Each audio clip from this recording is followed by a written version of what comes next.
What's up, everybody? It's Sid and Millie back with another episode. Thank you so much for joining us today. As you can tell, Manchester United played if you weren't already watching. Facts. This was another preseason game True. against Leeds United. Second to last preseason Yep, game. second to last preseason game. And yeah, they ended with a 1-1 tie, went into pens, and United came out with the win. So Facts. let's Yeah. get right into it, Millie. Yeah. A little more of that preseason silverware, the second Yeah. trophy that United have lifted this preseason, which is always good to see. So they can go ahead and get into the habit of what it's going to take and what it's like to win those trophies and lift those trophies. Yes. So already getting in the habit here in preseason. So We love to see that. Absolutely. But yeah, I think this was another kind of excuse me. You're good. I thought overall it was a really solid Manchester United performance. Like, we know the Premier League, it's a very tight competition. We know that a lot of games are going to be very close, 1-0, 2-1, those sorts of matches. And this was exactly that type of game, playing against Premier League competition, kind of giving the lads a little bit of taste of what the next couple of weeks are going to be like. Hull City is the first game of the season and it's right around the corner. Who? So Hull City. Oh, okay. And so, yeah, so playing against a Premier League opponent was a good way to kind of test the fitness and test where we were kind of landing in against Premier League competition. So overall, I think it was a very solid performance from United. Yeah, absolutely. Yeah, and that's a great point. Going Premier League versus Premier League team. So It was very much maybe a more evenly matched game, would you say? Yeah. Or I mean, obviously PSG, we know from the last match, we know that they're, the European champions. Right. We know that they're really good competition, but definitely the Premier League has a little bit of like athleticism and grittiness that kind of come into the games a little bit more than like the Champions League matches. They're a little bit different. Like, Premier League games are very athletic and very like contested in a lot of areas in the pitch. Not that Champions League games aren't as exciting or anything like that, because that's obviously not what I'm saying. Just the Premier League has a level of intensity to it. Let's just say that. Yes. And I mean, that is kind of why fans love the Premier League, why the Premier League is redeemed as the most watched and most enjoyed league in top rank football, is largely because of the fact that every single team in the Premier League can compete. It's not like Germany or France where you've got one or two teams that run the show every season, or like Spain. In England, there's like 6 teams that are always in the running. That's but true. Then you also have up to 10 teams that are always competing for top spots in the top 10. So so that's kind of why the Premier League is just a little bit different. It's a very highly contested league. And so, yeah, playing against Premier League teams in preseason is massively important. So I'm really glad we did that. Yes, absolutely. Yeah, no, that's such a great point. And just a couple of things outside of the match. We had Lemons back today, as well as Cunha also started today. First game back into came off the bench, but came off the bench. Yeah, my bad. No, you're good. He was back. Yes, he was back. And you also had said that Lemons changed his number to the number 1, which is a very like goalkeeper specific. Facts. And he is the number 1, right? He's been our number 1 for a while. He's been our starting goalkeeper, our star guy. He had an instrumental key save today, just picking back up right where he left off as being our number 1 goalkeeper option. But also not just that, a great shot stopper, great in the air, great with crosses. Lemons is our guy. Yeah. And I love that Me had a great performance in the second half and in the penalty shootout as well. Because again, that's a young player, a young goalkeeper that we know could potentially already be a decent, backup for, Lemons, worst comes to worst. So, absolutely. Yeah. And he had a key save in the penalties. I think you might have said that, but Me. He had a key save in the penalties, because had he not saved that, would have been different. But Lemons had one in the run of play with his feet. That was such a good save at the start of the second half. When Leeds had gotten around that left side a couple of times. So Lemon's also, just picking right back up. Yeah. But yeah, I'm glad he shifted his jersey number. I'm glad he got the number 1. He deserves it. Definitely. He's a key guy, and I think he's going to have a big season for you. Yeah, absolutely. So let's go get that golden glove, boy. We love to see that. We absolutely love to see that. So yeah, great to see Lemons back out there. Facts. And then who else had their first game back today? Even like just generally, we first game back today. I believe really the ones were just the key ones you mentioned. Okay. Lemons getting back, Cunha showing up in the second half. Those were like the key guys. We did see some key United players introduced back into training. So we know Kopi Mainoo's back. He wasn't rostered today, but he was at the pitch. Same with Marcus Rashford, phenomenal left wing talent. We know he's going to be instrumental for us. So great to see him back in training. He was another one who didn't feature today just because it was their first week back, but great to see him back with the squad. Martinez is back. He got training, so he was another one who wasn't rostered but was also out there.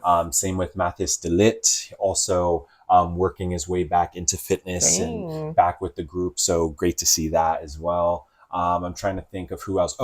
The 2 that didn't feature today that we've been seeing a lot of during preseason were Maguire and Shea Lacey. That's right. So both of them were rested because, as we know, they played 90 minutes in our last match against Paris Saint-Germain. So it made sense to rest Maguire, to rest Shea Lacey coming off of playing 90 minutes. So that's kind of what we saw. So we're kind of back to full strength. We've seen everybody who was out come back. Everybody who was, obviously Ugarte is injured. Mason Mount is now sidelined as well with injury. But of our healthy players, everyone is back from vacation. Everyone is back in training camp. And it's just very exciting. I think, having a full force squad for the next match and going into the season, it's just very exciting. Exciting. Yeah. So really good to see. Yes, absolutely. Really good to see. And another one I just thought about, Sheshko. What's going on with him? Have you heard any updates? Sheshko's been back in training too. Okay, nice. I knew I was forgetting someone. Sheshko has been back. So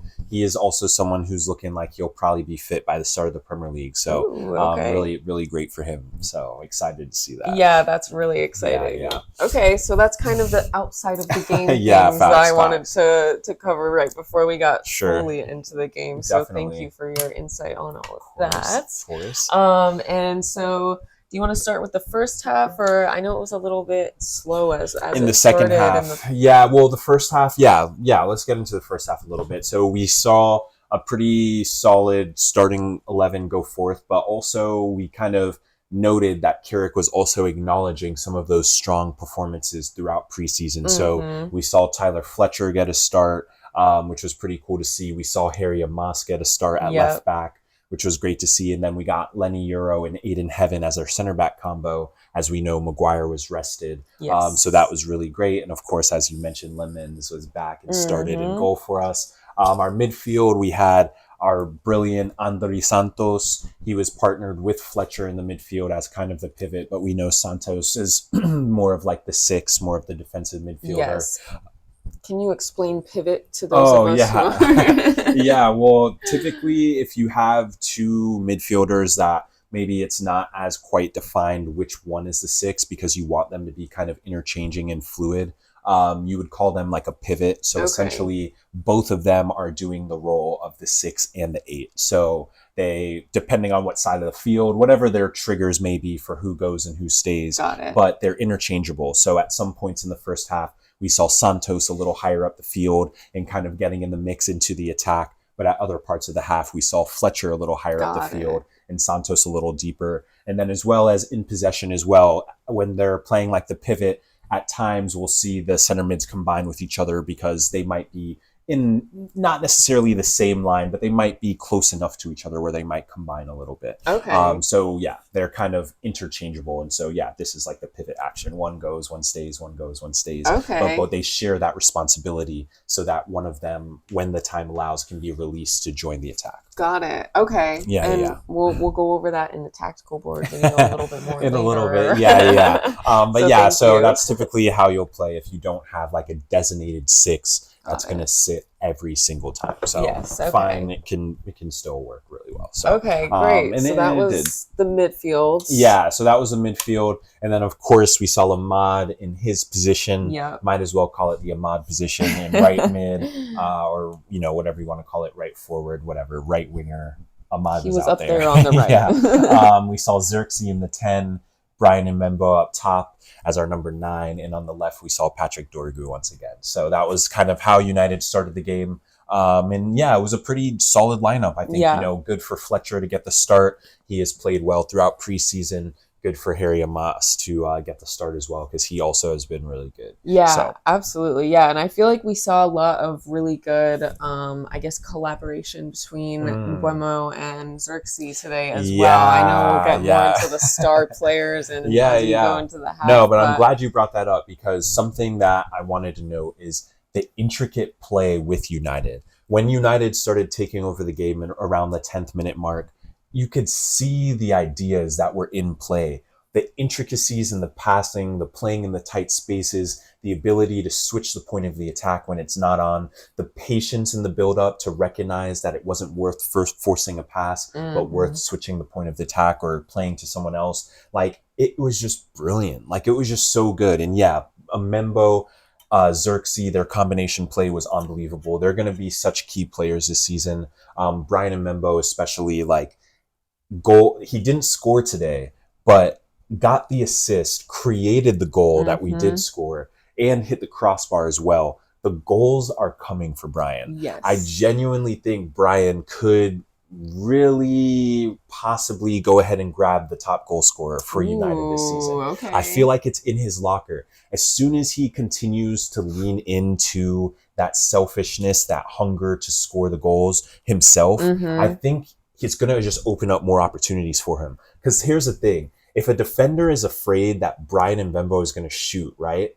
he is naturally going to put closer pressure on Brian. That is going to open up another player that Brian can now slip for a pass to finish easier. So that is what we want to see with our players. We want to see that fluidity. We want to see those different dynamics where we don't know whether you're going to pass or shoot, and neither does the defender, and that is brilliant. Yes. Ahmad does such a great job of that. He went and tried to have a couple shots today, which was really cool to see. So yeah, I think that fluidity from the 10th minute on for throughout the half was really, really solid. Yeah. So that was the attacking Absolutely. side.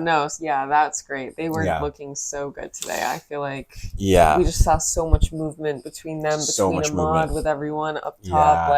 Dorgu, a lot of fluidity coming in off the left, dribbling inside, ending up in the middle, ending up on the right side sometimes. Dorgu's pace obviously is what helped lead to the goal. He was able to bring down Harry Amas's header and, with composure, with 2 defenders on his back, take a burst of pace and play the ball up the line to Brian. So again, really brilliant work from Dorgu there to kind of create that opportunity for United. Yes. I think that fluidity, that switching we were seeing, we saw Brian dropping into the midfield, receiving passes from Euro, receiving passes from Santos, doing a great job of playing as that false 9. And then Xerxes was doing a great job of stretching our lines, making those runs in behind, allowing for us to play those slit passes into those channels. And Xerxes was, at those times, our highest guy in creating issues for the defense in that way. So again, just highlighting that fluidity, the switching, the recognition from the players to know what the game is asking for in those moments,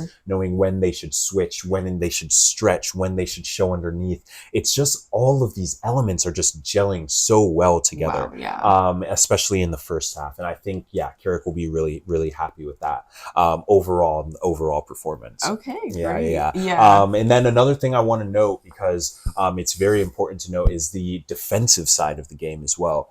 Because United's defensive shape is so solid.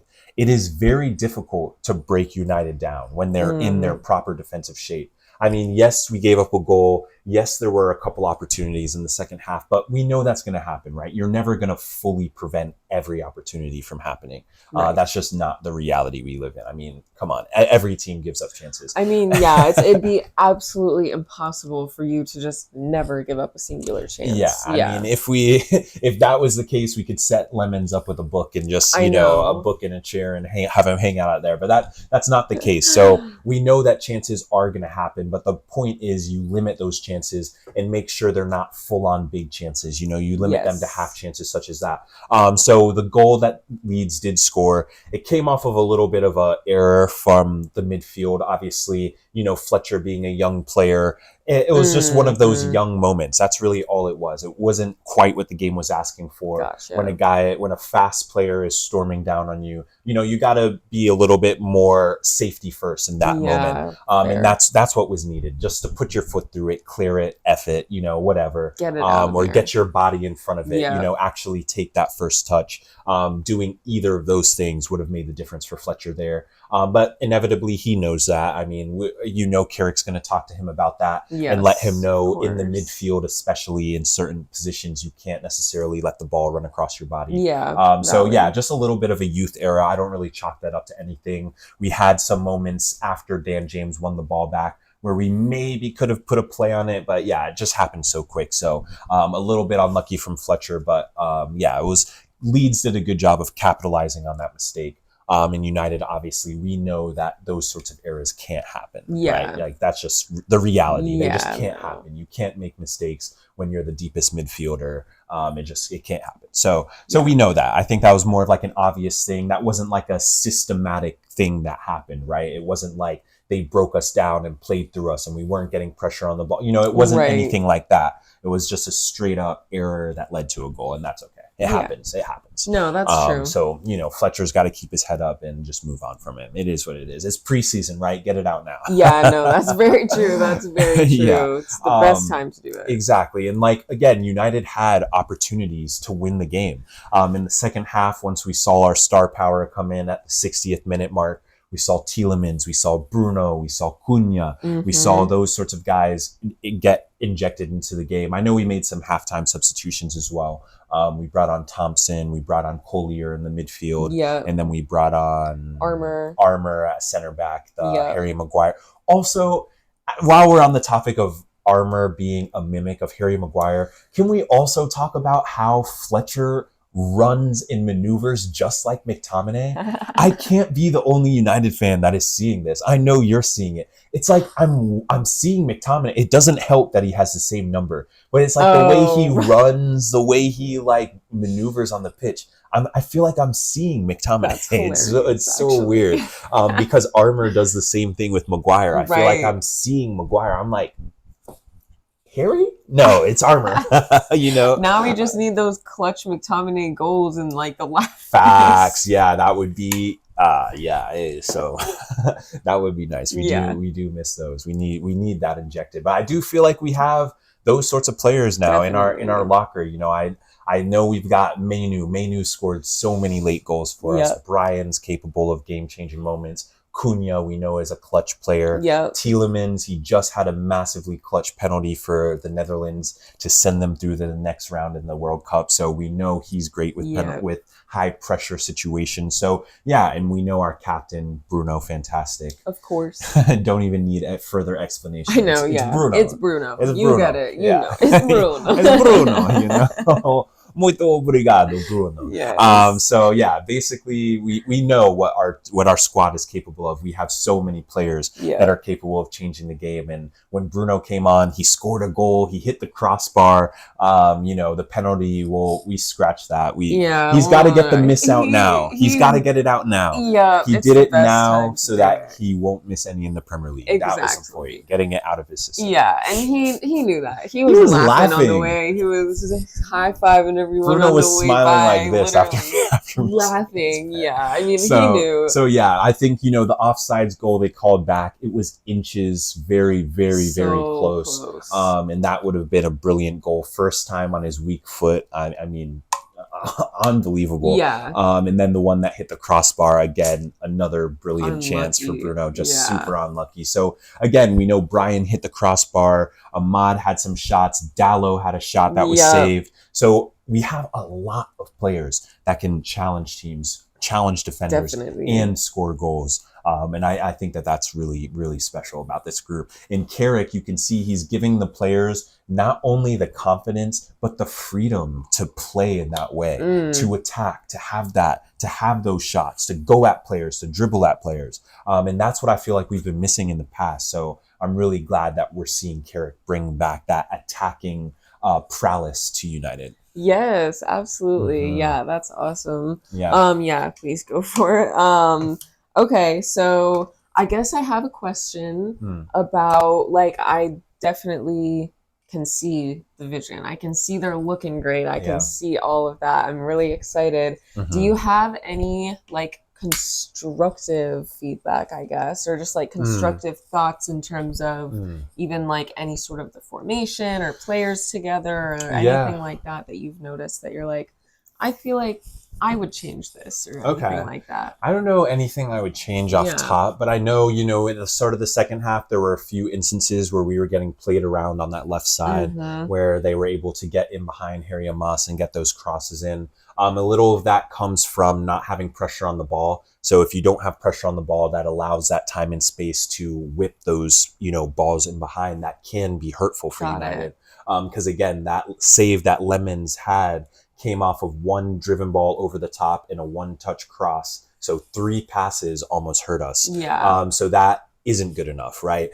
So it starts with the pressure on the ball, making sure that no one can hit free service in behind us. But also, when runners are making runs, you have to be aware of where they are. You've got to be tracking those runners. If they're coming from a wide position and making a run inside, you've got to track that run or pass that runner on. Or if he's running behind and the guy has already picked his head or put his head back down, you got to just take off running, right? There are those little anticipatory moments that we are a little bit slow on, and there are cues that you can pick up on. So we know if a football player picks their heads up, scans the field, and puts their head back down, they're pinging a long ball on your head top. That is a classic football give sign. It's a sign because that is how you're scanning, fixing your pass, and then you're looking down, preparing to make contact. So we've got to look for those cues. When is the right time to put that pressure on? And if we are going to drop off and allow them to hit that ball, let's make sure we're in a deep enough shape where there isn't space in behind us for that ball to land. So there's just a little bit of that recognition. Again, Luke Shaw wasn't on the pitch at the moment. I think Luke would have been fine with his positioning because he typically is. And we know Luke Shaw's a serious athlete as well. So I can't really imagine too many people getting in behind Luke Shaw. But yeah, I think that's something to recognize. When are those moments when we need to drop off immediately, or when are those moments when we can push the line and make sure they can't hurt us with a ball like that? So that would just be like those in-game moments. I think we also went through a little bit of a lull in the second half. There was a good 20-25 minutes where we weren't really in control of the game. And we weren't really allowing any danger on us either. But it was a little bit of a lull, and I think that those moments in games are massively important, right? You honestly want to try and hurt a team during a lull in the game, but you don't, we were honestly the team that looked kind of second best during that lull in the game. And so, how can we manage moments like that, maintain our shape, make sure we don't get hurt, but also how can we get ourselves out of that lull a little bit quicker?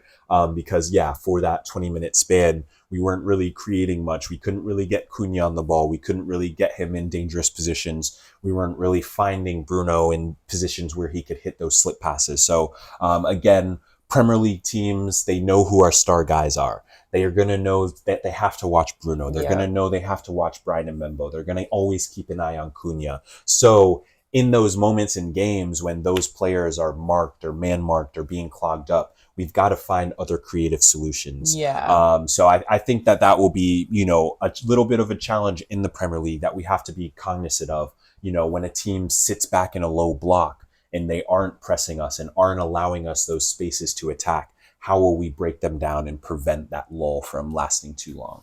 I think that's a great point. I mean, that was definitely something we both felt while we were watching. We're like, have me over here like this.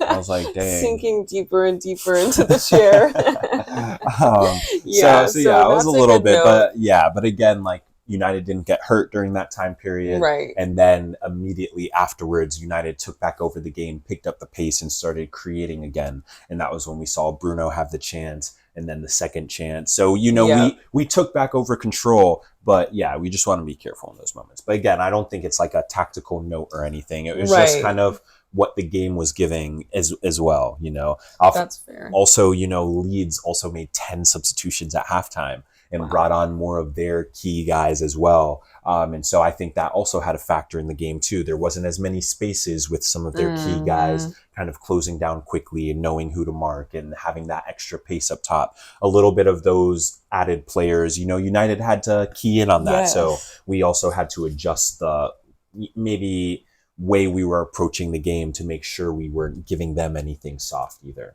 Okay, valid. Yeah. So it's not necessarily like any sort of systemic issues that you're noticing. It's more so just like situational and like potentially certain players who need to maybe recognize things a little and a lot better, of that, and obviously that might just come with experience. Definitely it will come with experience, but also when we have our full starting 11, right? When Maguire is back there and he's calling shots from the back, and Bruno has played the entire match and is really in tune with the flow of the game, like those guys are going to lead on the field and also be calling the shots on the field to make sure that the team is tuned in for the whole 90 minutes. So I think part of that disjointedness was simply just because for part of it, Bruno wasn't even on the field, right? And Maguire wasn't even there today. So we didn't have some of those kind of like core guys that really set the momentum, set the pace for United. And I think that's kind of why we saw that lull happen. But as I think that's kind of why Bruno got subbed on, right? He kind of helped bring us out of that lull period. Yes, because I think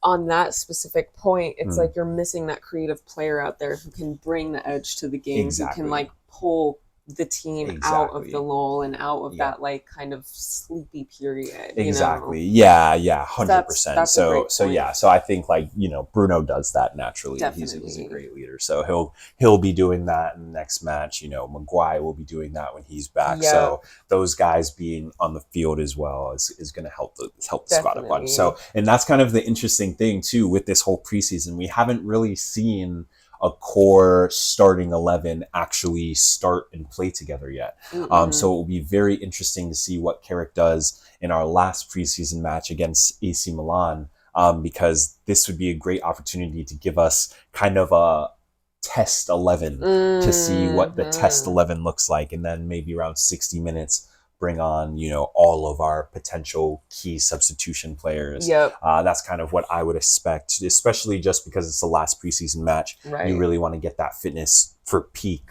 for players like Bruno, for players like Tielemans. You want to get Mainu some minutes. You want to get Rashford some minutes. So, those sorts of things we definitely want to see in the next game because, again, preseason flew by. I mean, only one game left, if you can believe it. I honestly can't. It really did fly by. Because do you know when the first actual Premier League game is? Or around? I know we're playing Hull City. I know we play Saturday, probably like this coming Saturday. Maybe next Saturday is probably the Community Shield, if I had to guess. That's usually what kicks off the Premier League, and then the actual Prem will start like the following week. So we'll. I don't know the exact dates, but I know as soon as the Community Shield, because I mean today was the Europa, like the Super Cup for again for PSG versus Aston Villa. So with that being said, we know that the Premier League is right around the corner. We're already mid August. So. I know. Oh my god.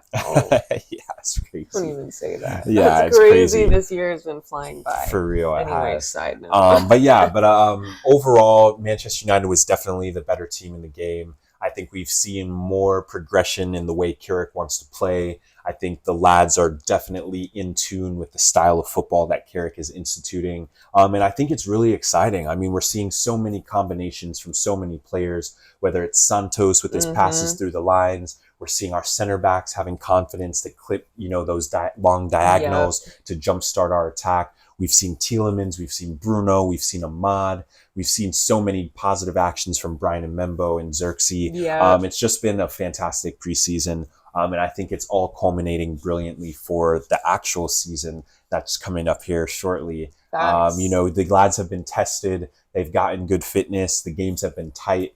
And that's really what you want to see. I think overall preseason has been massively successful for you. Yes, definitely. I mean, we've seen so much from them. We've really gotten such a good taste of what the season is potentially going to look like under Carrick as the manager. Yeah.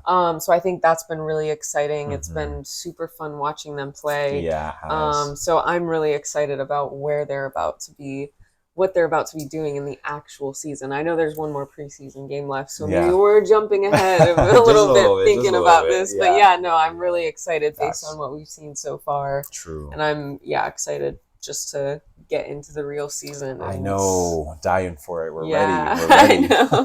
I know. So good to see, the Reds, another preseason game. They got the tie and then they got the win in penalties. So again, just good muscle memory for the season ahead. Overall, I think it was a good result for United. So those were our thoughts on Manchester United's preseason game against Leeds United, gearing up for the Premier League. Another preseason silverware for Manchester United. So love to see it. We love to see it. Yeah. So if you made it this far, up the Reds. Thanks for watching. We'll see you next time. Peace. Bye.